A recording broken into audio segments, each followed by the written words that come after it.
Assalamualaikum warahmatullahi wabarakatuh. Alhamdulillahirrabbilalamin. Wabihi nasta'inu ala umurid dunya waddin. Assalatu wassalamu ala ashrafil anbiya'i wal mursalin Sayyidina Muhammadin wa ala alihi wa sahbihi ajmain. Alhamdulillah, hari ini kita akan melanjutkan mengaji kitab Al-Ahkam As-Sultaniyah karya Imam Al-Mawardi, khususnya yang membahas topik mengenai beberapa hal terkait dengan persoalan agraria ya, dan pembahasan itu terutama berada di 3 bab ya, bab 15, 16, dan 17. Hari ini kita akan memasuki pembahasan mengenai sumber pasokan air yang ketiga ya. Jadi Imam Al-Mawardi ketika pada bab 15 ini membahas mengenai Ihya'ul Mawad, menghidupkan lahan menganggur, lahan yang terlantar. Salah satu hal yang sangat penting di dalam menghidupkan lahan yang menganggur itu di dalam Ihya'ul Mawad itu adalah soal pasokan air ya. Jadi bab itu kemudian diberi judul Ihya'ul Mawad wastikhrajul miyah ya, menghidupkan lahan tidur dan mengelola air ya, keluar masuk air. Nah, terkait dengan soal air ini, Imam Mawardi membedakan 3 jenis sumber pasokan air. Yang pertama adalah air yang berasal dari sungai. Yang kedua, air yang berasal dari sumur. Dan yang ketiga, air yang berasal dari mata air. Porsi pembahasan mengenai air ini lebih banyak ya di dalam bab 15 ini ketimbang Ihya'ul Mawadnya ya, ketimbang menghidupkan lahan yang menganggur ya. Ya ini bisa dimaklumi karena tanpa ketersediaan air yang memadai, maka lahan yang khususnya di wilayah Timur Tengah itu ya, yang curah hujannya juga sangat terbatas, itu tentu tidak bisa dioptimalkan menjadi lahan pertanian yang subur gitu ya. Jadi itu kenapa kemudian Al-Mawardi elaborasinya lebih banyak membahas soal airnya sendiri ketimbang Ihya'ul Mawadnya. Nah, yang menarik juga di dalam pembahasan 3 jenis sumber air ini, yang menonjol juga selain segi-segi teknis pengelolaan airnya adalah pembahasan mengenai jangkauan hak dan akses ya, jangkauan hak yang bisa dimiliki oleh seseorang atau sekelompok orang terhadap air, dan itu berbeda-beda menurut jenis airnya. Lalu juga akses apa saja yang harus diberikan ya, dan kepada siapa, yang itu menjadi kewajiban dari orang yang menguasai air itu. Nah, kita hari ini akan sampai pada pembahasan mengenai jenis air yang ketiga ya, yaitu air yang berasal dari mata air ya. Sementara 2 sumber yang lain, yaitu dari sungai dan dari sumur, sudah kita bahas dalam beberapa pertemuan yang lalu. Nah, ini juga nantinya akan menutup bab 15 ini ya. Jadi pembahasan mengenai mata air ini akan menjadi bagian terakhir dari bab 15 ini. Baik, itu pengantar ringkas, maka kita sekarang bisa masuk ya ke pembahasan ketiga ini, jenis air yang ketiga ini. Tapi sebelum itu mari sama-sama kita mengirim surah Al-Fatihah kepada Nabi Muhammad SAW dan juga kepada pengarang kitab ini. Semoga dengan bacaan Al-Fatihah ini menjadi sumber keberkahan ya dalam kita ngaji agraria ya di hari ini ya. Ala hadiniya wa ala kulli niyatin sholihah wa ila hadratin Nabi Mustafa Muhammadin sallallahu alaihi wasallam wa ila aswajihi wa dzurriyyatihi wa jami'i ahli baitihi wa ila ruhi musannifi hadzal kitab Asy-Syaikh Imam Mawardi ghafarallahu lahu wa nafa'ana bihi wa bi ulumihi fid dharain amin. Al-Fatihah. Bismillahirrahmanirrahim. Alhamdulillahirabbil alamin. Ar-Rahmanirrahim. Maliki yaumiddin. Iyyaka na'budu wa iyyaka nasta'in. Ihdinas siratal mustaqim. Siratal ladzina an'amta 'alaihim ghairil maghdubi 'alaihim waladdallin. Amin. Bismillahirrahmanirrahim. Faslun. Inilah satu pasal ya, satu penggalan pembahasan. Dia merupakan bagian dari bab ya di dalam sistematika kitab ini. Di bawah bab lalu ada fasal. Wa ammal uyunu, dan adapun mata air, fatang kosimu, maka ia terbagi salah satu aksamin menjadi 3 jenis ya. Jadi mata air pun ini jenis yang ketiga itu juga kemudian terbagi lagi secara lebih rinci menjadi 3 bagian. Ahadu, adapun bagian yang pertama, jenis mata air yang pertama itu ayyakuna, hendaknya ada mata air itu mimma, termasuk sesuatu amba Allahu yang Allah Allah munculkan, ta'ala maha suci Allah, ma'aha, airnya. Jadi ini mata air yang sifatnya alami ya, yang Allah sendiri yang memunculkan airnya. Dia bukan hasil dari upaya manusia untuk kemudian menemukan dan kemudian menggali sehingga keluarlah mata air itu. Tapi ini jenis mata air yang Allah sendiri yang memunculkannya, bersifat alami.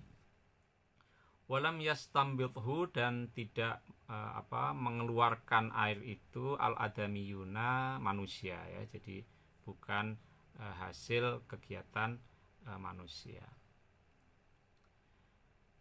Nah, mengapa ini selalu dibedakan ya antara yang bersifat alami dengan yang merupakan hasil dari jerih payah manusia ya? Karena itu kemudian menentukan status hukumnya ya.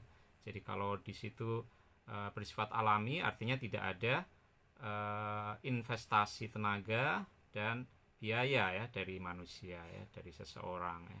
Tetapi kalau di situ merupakan mata air yang diciptakan oleh manusia, maka tentu ada imbalan ya dari investasi itu, dan imbalan itu terkait dengan haknya ya, hak terhadap mata air yang sudah diciptakan itu, digali dan kemudian keluar airnya itu. Fahukmuha, maka adapun hukumnya mata air ini, mata air yang sifatnya alami ini, itu hukmuma, seperti halnya hukumnya sesuatu ajrohu yang Allah mengalirkan, ta'ala maha suci Allah, minal anhari, dari sungai-sungai. Jadi hukum mata air yang bersifat alami ini sama dengan hukumnya sungai yang juga langsung dialirkan oleh Allah. Jadi sungai yang sifatnya alami, artinya dia merupakan jenis sumber daya alam yang haknya itu terbuka bagi siapapun ya. Tidak ada yang punya hak eksklusif atas air itu, karena air itu langsung diciptakan atau dialirkan oleh Allah Subhanahu wa taala. Itu artinya sifatnya alami, tidak ada investasi manusia, tidak ada curahan tenaga dan biaya yang dikeluarkan manusia di situ. Jadi dia menjadi sumber daya alam yang sifatnya publik ya, menjadi milik bersama.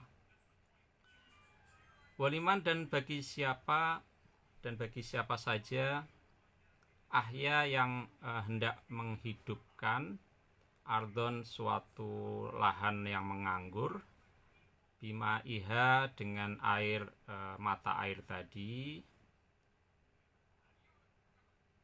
ayahuda, maka dia boleh mengambil minhu, dari mata air itu, qadra kifayatihi, sesuai dengan kadar kecukupannya ya. Jadi karena ini sifatnya sumber daya alam yang milik umum, milik bersama, maka siapapun yang punya kebutuhan terhadapnya, misalnya untuk menghidupkan lahan yang menganggur, maka dia bisa mengambil sesuai dengan kecukupannya. Ini tentu dengan asumsi sumber daya alam itu, dalam hal ini mata air itu, melimpah ya, Tidak ada isu mengenai kelangkaan di situ. Jadi kalau itu sumber daya alamnya melimpah, mata airnya itu, debit airnya yang keluar itu cukup besar ya, maka siapapun boleh mengambil sesuai dengan kecukupannya. Nah, bagaimana jika kemudian debit mata air itu terbatas ya? Fa'in tasyahu, maka jika ada dispute ya, jika ada perselisihan fihi di dalam air al-uyun itu, di dalam air mata air itu, lidhoikihi, karena keterbatasannya ya. Jadi kalau mata airnya itu debitnya terbatas, maka bagaimana kalau seperti itu? Ru'ya, maka dipertimbangkan, diperhatikan ya. Apa yang diperhatikan? Lahan uhyiya, yang dihidupkan bimaiha, dengan air al-uyun tadi, dengan air mata air tadi itu, minal mawati, dari lahan yang menganggur, yang lahan tidur, lahan yang terlantar ya. Jadi kalau mata airnya itu sumber airnya itu, debitnya itu terbatas, maka diperhatikan status lahan, di mana lahan itu sebelumnya merupakan lahan tidur, dan kemudian di situ terdapat mata air yang digunakan untuk menghidupkan lahan tidur tadi. Fa'in taqaddama, maka jika mendahului, fihi, di dalam ma'uhiyya tadi, lahan yang dihidupkan tadi, ba'duhum, sebagian orang, ala ba'din, atas sebagian yang lain, karena maka ada li asbaqihim, bagi orang yang lebih dulu di antara mereka, ihya'an, dalam menghidupkan lahan itu, ayas tauqiyah, untuk mengairkan, minha, dari sumber air itu, syurba ardihi, lahannya ya. Summa, kemudian, liman yalihi, bagi orang yang berikutnya. Jadi kalau terbatas airnya, maka dilihat sejarah pembukaan lahan itu ya. Sejarah pembukaan lahan itu, ketika lahan itu semula lahan menganggur, masih berupa semak belukar misalnya, atau hutan. Nah, maka sejarah pembukaan lahan itu siapa yang lebih dahulu. Nah, orang yang lebih dahulu membuka lahan itu dan kemudian memanfaatkan sumber air itu, maka dia mendapatkan hak prioritas untuk mengairi lahannya terlebih dahulu. Nah, kalau dia sudah selesai, lahannya sudah mendapatkan pengairan yang mencukupi, baru giliran orang yang setelahnya. Fa'in qausura, maka jika tidak mencukupi ya, asyurbu, pengairan, an ba'dihim, dari sebagian mereka, sebagian orang yang membuka lahan di situ, misalnya yang membuka itu cukup banyak ya di situ, karena maka ada nuksonuhu, kekurangan air itu, fi haqqil akhiri, menjadi haknya orang yang paling akhir ya. Memang nasib dia ya, karena memang sumbernya terbatas ya, bagaimana lagi ya. Jadi kalau menurut Imam Mawardi, prioritasnya diberikan kepada orang yang lebih dahulu membuka dan menghidupkan lahan yang semula lahan menganggur tadi. Itu kalau sejarah pembukaannya itu tidak serentak ya. Jadi satu orang datang duluan membuka lahan, lalu orang berikutnya masuk membuka ya. Nah, maka orang yang pertama itulah yang kemudian mendapatkan hak prioritas. Wa inishtaroku, dan jika berserikat ya, berkongsi ya, orang-orang yang membuka lahan tadi, fil ihyai, di dalam membuka lahan, ala sawain, secara sama ya, statusnya sama, mereka datang sama-sama, kemudian porsi tugas mereka di dalam buka lahan itu dibagi secara sama, tidak ada yang datang duluan, tidak ada yang belakangan gitu ya. Walam yasbiq, dan tidak mendahului bihi dengan air tadi, air sumber tadi, ba'duhum sebagian yang di antara mereka, ba'don atas sebagian yang lain, takhosu fihi, maka mereka saling berbagi ya, saling berbagi fihi, di dalam air dari al-uyun tadi, ma'ul uyun ya.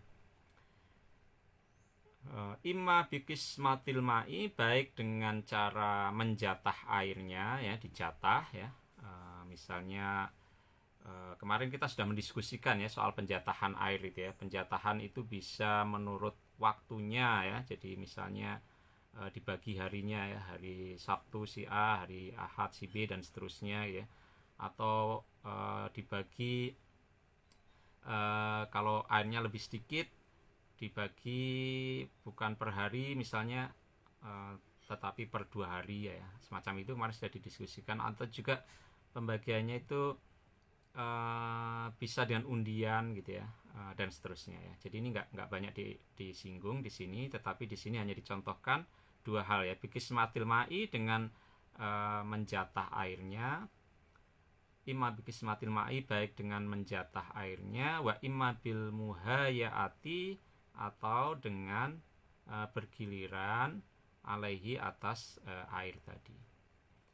Nah, jadi yang jenis yang pertama ini adalah mata air yang sumbernya itu merupakan sumber yang langsung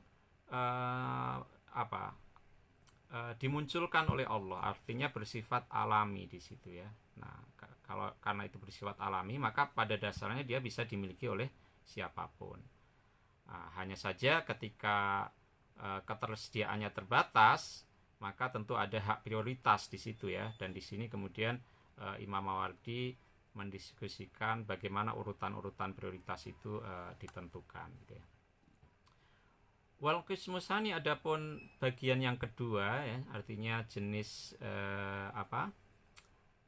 mata air yang kedua itu ayas tambil toha, mengeluarkan ya pada mata air itu al-adamiyuna, manusia ya. Jadi dia bukan mata air alami, tetapi hasil manusia mencari lokasi yang di situ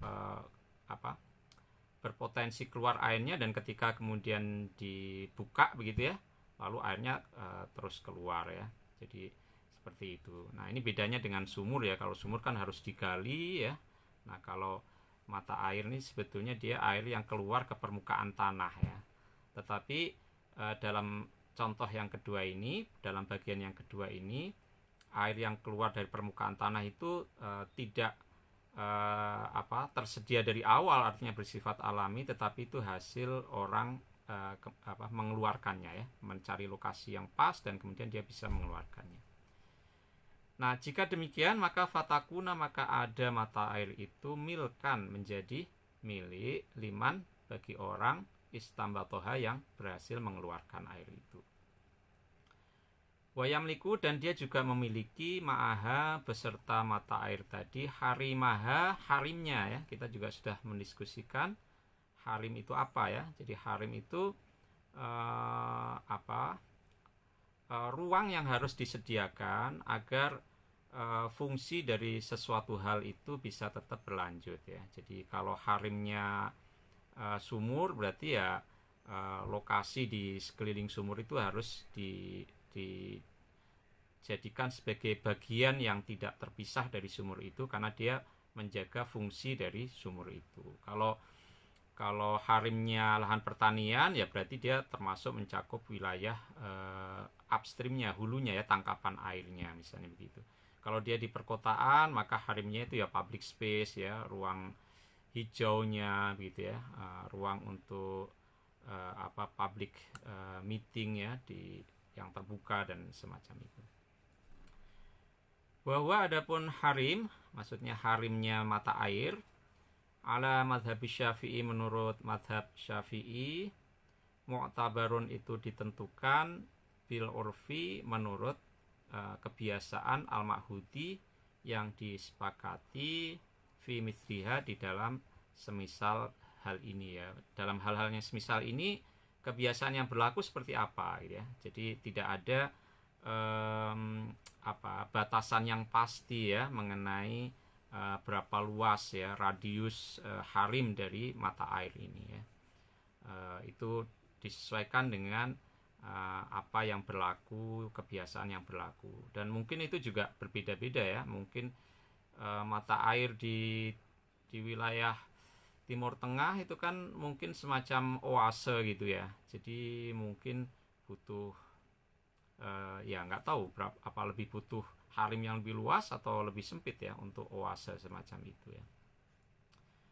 Sementara mata air di negara kita mungkin juga membutuhkan ruang yang berbeda juga dibanding oase misalnya ya, seperti itu ya. Wa muqaddarun, dan menurut Imam Syafi'i lagi ini masih kelanjutan, wa muqaddarun, dan ditentukan, diukur ya, bil hajati menurut kebutuhan, ada iyati yang mendorong ilaiha kepadanya. Jadi ya sesuai dengan kebutuhannya ya. Nah ini menurut Imam Syafi'i. Wa qala Abu Hanifah, dan berkata Abu Hanifah. Abu Hanifah ini lebih senior ya daripada Imam Syafi'i. Harimul aini, adapun harimnya mata air, khamsu mi'ati dhiro'in, itu 500 hasta ya. Jadi radius 500 hasta dari mata air itu menjadi harim ya, dari si mata air itu. Jadi kalau orang berhasil mengeluarkan mata air, maka dia berhak atas mata air itu, dan sekaligus radius 500 hasta di sekeliling mata air itu sebagai harim yang memang diperlukan supaya mata air itu tetap berkesinambungan ya, tidak kemudian mampet ya, mata airnya kemudian rumah misalnya ya. Nah itu sehingga dia butuh 500 hasta menurut Abu Hanifah. Wali mustambiti hadhil ain, nah ini bicara mengenai hak ya, dan bagi orang yang berhasil mengeluarkan mata air ini, saukumaiha ya, hak untuk mengairkan airnya, air mata air, ila haitsu sa'a, untuk apa saja yang dia kehendaki ya, karena ini memang merupakan hak milik. Wakana, dan ada ma sesuatu, jaro yang mengalir, fihi di dalamnya, wakana, dan ada ma sesuatu, ini maksudnya lahan ya, jaro yang mengalir, fihi di lahan itu, ma'uha airnya mata air itu, milkan juga menjadi hak milik, lahu bagi orang yang mengeluarkan mata air tadi, waharimuhu, dan juga harimnya. Jadi lahan-lahan di mana mata air itu kemudian mengalir di atasnya gitu ya, itu juga akan menjadi milik orang yang tadi berhasil mengeluarkan mata air itu. Begitu juga harimnya. Jadi itu kemudian menjadi hak si orang yang memiliki. Nah tentu saja ini ada kaitannya dengan pembahasan sebelumnya. Jadi meskipun itu kemudian menjadi hak milik, ada fungsi sosial yang harus dipenuhi ya. Nah fungsi sosial yang harus dipenuhi ini kemarin juga sudah dibahas dalam pertemuan kemarin ketika Imam Mawardi mendiskusikan sumur pribadi. Jadi sumur itu meskipun dimiliki oleh pribadi, tetap ada fungsi sosial pada sumur itu. Nah begitu juga di sini ya. Di sini meskipun air itu berasal dari mata air yang sifatnya hak milik pribadi, tetapi tetap ada fungsi sosial, ada akses yang harus tetap disediakan pada air itu untuk ya kemarin sudah didiskusikan, misalnya untuk sesama manusia, untuk binatang ternak gitu ya, dan lain-lain. Ini juga nanti akan disinggung sedikit sebetulnya di bagian berikutnya. Wal qismus tsalis, adapun jenis mata air yang ketiga itu ayas tambitoha, mengeluarkan seseorang atas mata air itu. Oh, ini filenya di belakang ya. Ayas tambitoha, mengeluarkan atas mata air itu arrojulu, seseorang, fi milkihi, di tanah miliknya sendiri. Jadi kalau yang kasus yang kedua itu dia mengeluarkan air ya, dia bisa menciptakan mata air itu di lahan yang semula lahan menganggur ya. Jadi bagian dari al-mawat ya, lahannya masih menganggur, lalu kemudian dia berhasil mengeluarkan mata air, maka berarti mata airnya itu, lalu harimnya, dan lokasi mana saja di mana air yang berasal dari mata air itu mengalir, maka semua itu kemudian menjadi hak milik. Jadi menghidupkan mata air berkonsekuensi juga kepada kepemilikan tanahnya, di mana air yang berasal dari mata air itu mengalir. Nah, kasus yang ketiga ini berbeda karena tanahnya itu adalah tanah milik yang sudah menjadi hak seseorang, lalu dia berhasil mengeluarkan mata air di tanah yang sudah menjadi miliknya itu ya. Jadi di sini tanahnya itu sendiri sudah merupakan hak milik ya, sudah merupakan hak milik. Fayakuna, maka ada orang itu, ahako itu lebih berhak, bima iha, atas air dari mata air itu, lisyurbi ardihi, untuk mengairi lahan pertaniannya. Nah, ini kemudian mulai bicara mengenai fungsi sosial ya dari air itu ya.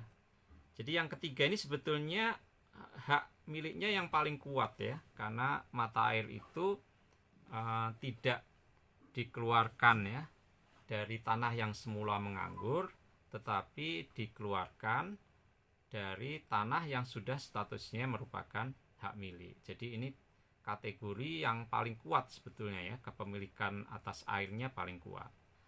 Toh meskipun demikian, meskipun ini termasuk dalam kategori mata air yang hak kepemilikannya paling kuat, namun tetap ada hak-hak pihak lain yang harus dipenuhi ya. Jadi ini ada fungsi sosialnya ya, mata air itu. Jadi orang yang punya mata air di tanah miliknya sendiri, dia tidak bisa kemudian merasa memiliki hak eksklusif di mana dia tidak mau berbagi kepada pihak lain. Itu tidak dibolehkan ya. Tetap ada fungsi sosial dari mata air meskipun itu dimiliki dan berada di tanah pribadinya ya. Nah, ini penjelasan Imam Mawardi. Fa'inka, maka jika ada air itu, air yang ada di tanah miliknya itu, air mata air itu, qadra kifayataha, hanya sekadar mencukupi kebutuhannya sendiri ya. Kalau misalnya mata air itu debitnya kecil ya, terbatas ya, dan hanya bisa mencukupi untuk kebutuhan orang yang memiliki tanah tadi, fala haqqo alaihi fihi, maka tidak ada hak, fala haqqo, maka tidak ada hak, alaihi, yang menjadi kewajiban pemilik mata air tadi, fihi, di dalam airnya, illa lisyaribin, kecuali hak bagi orang yang membutuhkan minum, multorin, yang sudah sangat kehausan. Jadi kalau hanya mencukupi untuk kebutuhannya sendiri, maka tidak ada hak bagi pihak lain. Jadi tidak ada hak bagi pihak lain, kecuali kalau ada orang yang sangat kehausan dan membutuhkan minum dari air itu, maka dia harus tetap memenuhi ya kebutuhan minum orang yang sudah sangat kehausan tadi. Dan kalau dia tidak memenuhinya sehingga orang yang kehausan itu kemudian meninggal ya, maka di dalam pertemuan kemarin kita sudah membaca penjelasan Imam Mawardi, orang yang tidak mau memberi minum orang yang sangat kehausan itu, dan kemudian orang yang kehausan itu meninggal, maka dia dikenai kewajiban diat ya. Jadi seolah-olah dia telah membunuh secara tidak sengaja orang itu. Dan karena tidak sengaja maka hukumannya adalah membayar diat ya, membayar blood money ya, membayar tebusan nyawa gitu ya. Seperti itu. Nah, itu jika airnya sedikit dan tidak mencukupi untuk orang lain ya. Toh meskipun tidak mencukupi untuk orang lain, hanya cukup untuk dirinya sendiri.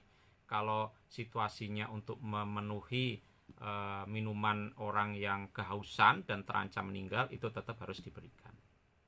Wa in fadola, dan jika melebihi air tadi, air mata air itu, an kifayatihi, dari kecukupan si pemilik tanah yang ada mata airnya itu, wa aroda, dan menghendaki, dan dia menghendaki ayuhya, untuk menghidupkan bifadlihi, dengan kelebihan airnya tadi, ardhon, tanah, mawatan yang menganggur, tanah lahan tidur, lahan yang terlantar gitu, bahwa maka orang tersebut ahaku, itu lebih berhak, bihi, terhadap air itu, lisyur bima, untuk mengairi lahan, ahyahu, yang dia hidupkan. Jadi kalau dari kelebihan mata air itu dia hendak mempergunakannya untuk menghidupkan lahan yang masih menganggur ya, misalnya di sebelahnya itu dia sudah punya lahan, lalu di atas lahan itu dia berhasil mengeluarkan mata air, lalu mata air itu cukup untuk digunakan selain kebutuhan konsumsi, jadi masih melebihi untuk itu, dan dia ingin mempergunakannya untuk menghidupkan lahan tidur yang ada di sebelahnya, maka dia lebih berhak untuk melakukan itu. Wa illam yuridhu, dan jika dia tidak menghendaki air itu, limawatin, untuk lahan tidur, ahyahu, yang ia hendak hidupkan. Jadi kalau dia tidak ingin memperluas lahan garapannya itu, dia sudah dia miliki ya, maka lazimahu, wajib baginya, badluhu, untuk menyisihkan air dari kelebihan itu, li arbabil mawad, bagi para pemilik hewan ternak. Jadi kelebihannya itu ada hak ya, ada hak bagi hewan mata air. Duna syar'i, tapi tidak untuk mengairi tanaman ya. Jadi kewajiban si pemilik mata air ini ketika airnya berlebih itu hak yang harus dia penuhi kalau airnya itu berlebih adalah hanya untuk memberi minum hewan ternak, bukan untuk mengairi tanaman pertanian orang lain ya. Jadi kalau untuk mengairi tanaman pertanian orang lain itu bukan merupakan kewajiban ya, tetapi kesunahan kalau dia mau melakukan. Tetapi kalau dalam hal memberi minum hewan ternak, kalau mata airnya masih lebih ya, maka itu merupakan kewajiban. Kafadli ma'il bi'ri, sebagaimana halnya kasus kelebihan air sumur ya, ini sudah kita diskusikan pada pertemuan sebelumnya. Fa'in i'tadha, maka jika dia minta ganti ya, minta iwat ya, minta ganti, alaihi, atas air, min arbabis zar'i, dari pemilik lahan pertanian, jaza, maka boleh ya. Jadi kalau hanya itu diminta oleh pemilik lahan pertanian ya, diminta oleh mengairi lahan pertaniannya, maka dalam hal ini dia bisa meminta bayaran ya. Tetapi kalau untuk memberi minum hewan ternak itu tidak boleh minta bayaran karena ada hak hewan ternak di situ ya. Tetapi kalau untuk mengairi lahan pertanian, maka jika dia ingin meminta kompensasi, meminta bayaran dari air yang digunakan untuk mengairi lahan pertanian orang lain, maka itu boleh. Wa in i'tadu, dan jika dia minta ganti min arbabil mawashi, dari pemilik hewan ternak, lam yajus, maka tidak boleh. Nah, kalau untuk memberi minum hewan ternak, maka dia tidak boleh memungut biaya ya, nggak boleh itu, karena memang ada hak hewan ternak di situ ya. Nah, ini bagian yang ketiga ya, bagian yang ketiga. Nah, sekarang kita masuk isu lain ya, isu lain, dan ini merupakan isu yang terakhir ya di bab ini ya. Ini tinggal 4 baris lagi ya. Kita sudah menyelesaikan bab 15. Waya juzu, dan boleh liman, bagi orang ihtafaro yang menggali fil badiyati, di wilayah nomad ya, di perkampungan, di wilayah untuk nomad, orang yang berpindah-pindah gitu ya. Bi'ron, menggali sumur, famalakaha, lalu dia memiliki sumur itu, au ainan, atau menggali mata air, istambatoha, yang dia bisa mengeluarkan airnya. Nah, boleh bagi orang yang semacam ini ayyabi'aha, untuk menjual airnya. Jadi ini kasus yang berbeda. Jadi misalnya di wilayah orang yang di wilayah yang tidak ditempati secara permanen ya, misalnya di satu lembah yang lembah itu kemudian ada rumputnya ya, pada musim tertentu dia akan tumbuh rumput ya. Nah, maka kemudian lembah itu akan didatangi oleh kaum badui, kaum nomad ya, orang yang berpindah-pindah untuk membawa ternaknya dan bisa makan rumput yang tumbuh di situ. Nanti kalau musim berganti dan rumput tidak lagi tumbuh di situ, maka dia akan pindah ke tempat lain mencari padang rumput yang masih ada ya, dan begitu seterusnya. Nah, jadi lokasi itu merupakan the commons ya, merupakan sumber daya bersama. Nah, bagi orang yang menggali sumur di lokasi itu, artinya dia ada curahan tenaga untuk membuat sumur itu hadir di sana atau mata air hadir di sana, maka dia boleh untuk menjualnya. Wala yahrumu, dan tidak haram alaihi, baginya, samanuha, harga dari penjualan itu. Nah, ini satu pendapat ya, satu pendapat. Pendapat yang lain dikemukakan oleh Sa'id ya, waqala, dan berkata Sa'id bin Musayyib, wabni Abi Dzi'bin, dan Ibnu Abi Dzi'bin ya. Nah, ini dua ulama lain berpendapat berbeda. La yajuzu, tidak boleh, lahu, bagi orang yang atau mata air di wilayah nomad tadi itu, bai'uha, menjualnya, menjual airnya. Wayahrumu, dan haram samanuha, uang atau harga yang dia peroleh dari penjualan itu.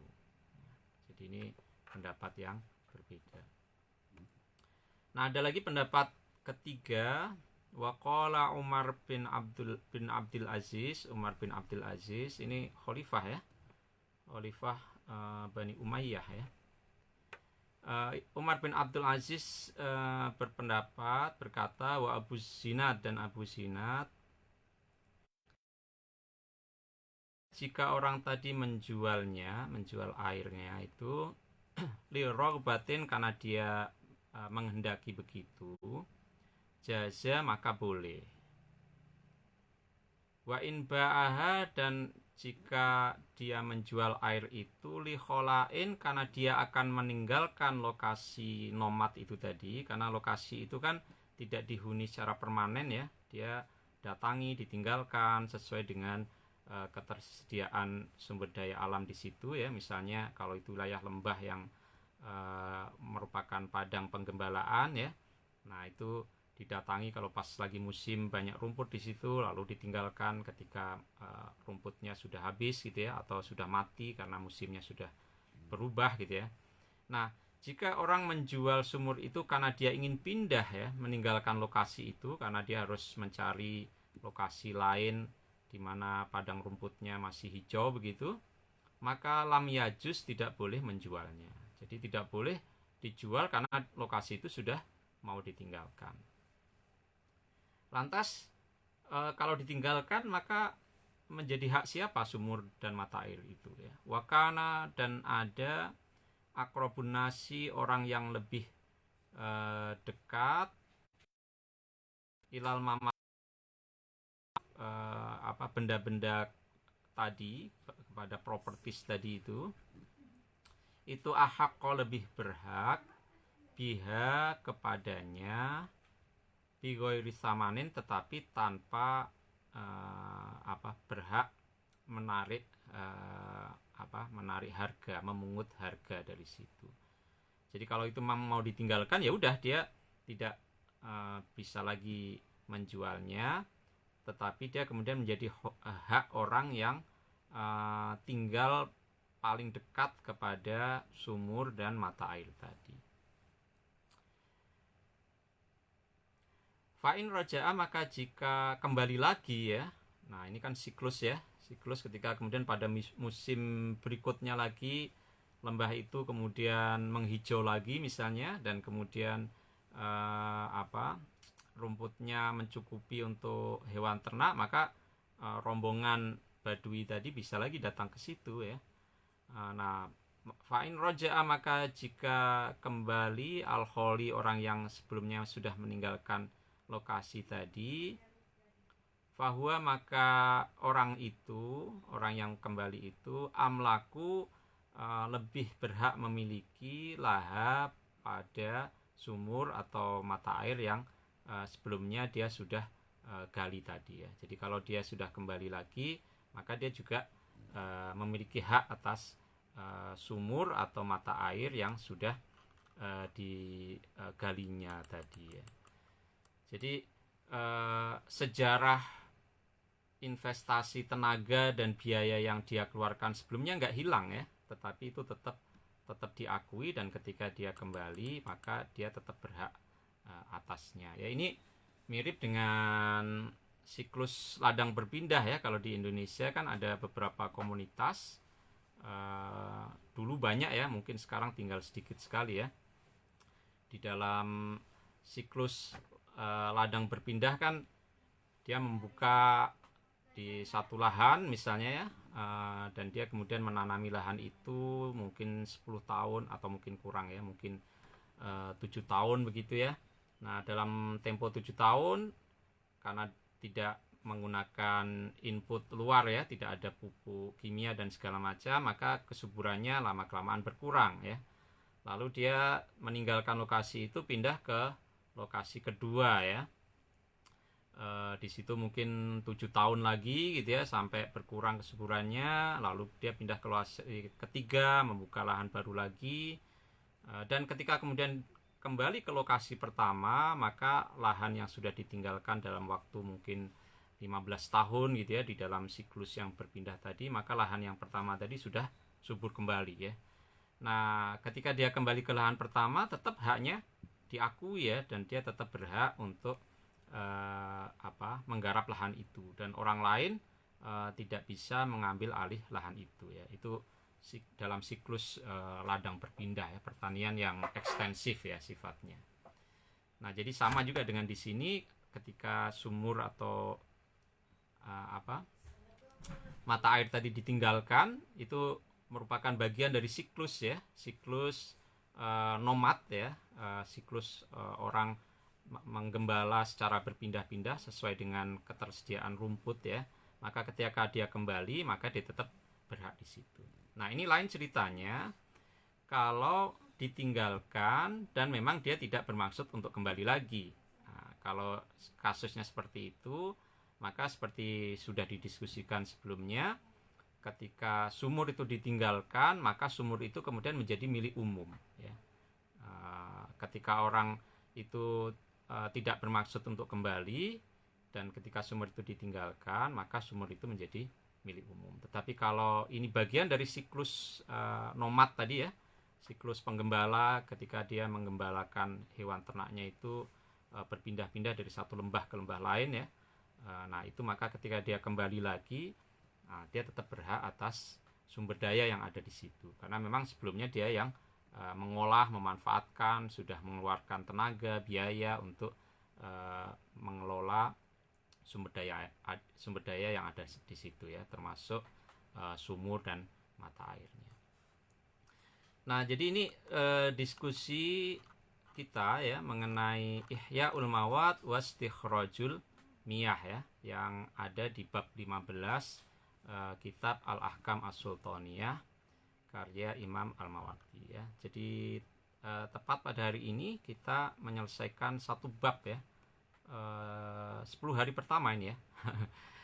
Kita selesaikan satu bab dan kita masih punya 2 bab lagi. Semoga sampai akhir Ramadan 2 bab itu bisa kita tuntaskan ya, supaya kita bisa memahami fikih agraria menurut Imam Mawardi ya. Ya demikian, semoga bermanfaat ya.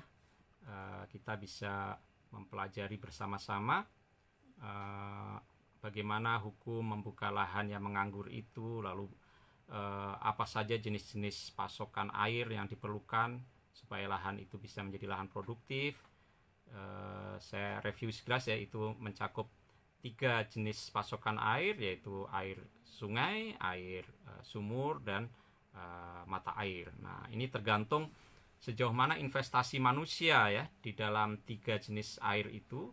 Kalau manusia mencurahkan tenaga dan biaya untuk menghasilkan 3 jenis air itu, maka dia akan punya hak milik atas hal itu ya. Jadi misalnya kalau sungainya itu adalah kanal-kanal yang dibangun oleh manusia ya, bukan sungai alami, maka orang yang membangun kanal-kanal itu akan punya hak prioritas atas air yang ada di kanal-kanal itu. Begitu juga kalau sumur itu digali oleh manusia ya, dan tidak diwakafkan untuk kepentingan umum, atau istilahnya ma'un sabilun, air untuk Ibnu Sabil ya, untuk siapapun orang yang membutuhkan, maka air itu tentu orang yang menggalinya akan lebih berhak atas air yang ada di dalamnya. Nah demikian juga mata air ya. Mata air itu kalau bukan mata air yang alami, yang langsung Allah yang mengeluarkan airnya, tetapi merupakan jerih payah manusia untuk mencari lokasi yang mengandung kandungan air, lalu dia bisa mengeluarkan airnya sehingga airnya itu keluar ke permukaan air gitu ya. Maka air yang semacam ini, yang ada jerih payah manusia ini, itu juga haknya ada pada orang yang menemukan atau yang menggalinya tadi ya. Nah meskipun demikian, dalam 3 kasus itu, sungai yang ada jerih payah manusia, sumur yang ada jerih payah manusia, mata air yang ada jerih payah manusia, di mana haknya itu bisa menjadi hak milik pribadi, tetapi Imam Mawardi juga tetap menegaskan ada fungsi sosial ya. Ada hak-hak yang harus dipenuhi atas air itu ya. Kalau air itu hanya cukup untuk orang yang punya, hanya cukup untuk konsumsinya saja, maka dia tidak punya kewajiban untuk memberikan akses kepada orang lain ya, kecuali untuk orang yang kehausan, maka itu tetap harus diberikan. Tetapi kalau air itu mencukupi, melebihi ya, maksudnya dari kebutuhannya, maka kelebihan itu menjadi hak pihak lain yang harus dipenuhi oleh si pemilik air tadi itu. Dan kemudian ada hierarki ya, oleh Imam Mawardi ada hierarki mana dulu yang diprioritaskan orang lain itu terhadap kelebihan air itu. Nah prioritas pertama tentu memenuhi kebutuhan sesama manusia, lalu kemudian memenuhi kebutuhan hewan ternak ya, dan terakhir adalah memenuhi kebutuhan irigasi pertanian. Nah dalam hal yang terakhir ini, kebutuhan irigasi pertanian ini sifatnya tidak lagi wajib ya, tetapi sunnah ya. Jadi demikian pembahasan mengenai Ihya'ul Mawad, menghidupkan lahan menganggur, dan istikhrajul miyah ya, mengelola, mengatur air gitu ya. Semoga bermanfaat dan insya Allah kita besok melanjutkan bab yang ke-16, dan bab 16 ini bicara mengenai alhima ya. Alhima artinya lahan untuk fungsi konservasi itu ya, dan juga mengenai common lands ya, tanah-tanah yang menjadi milik bersama. Saya akhiri sekian dulu, kurang lebihnya mohon maaf. Assalamualaikum warahmatullahi wabarakatuh.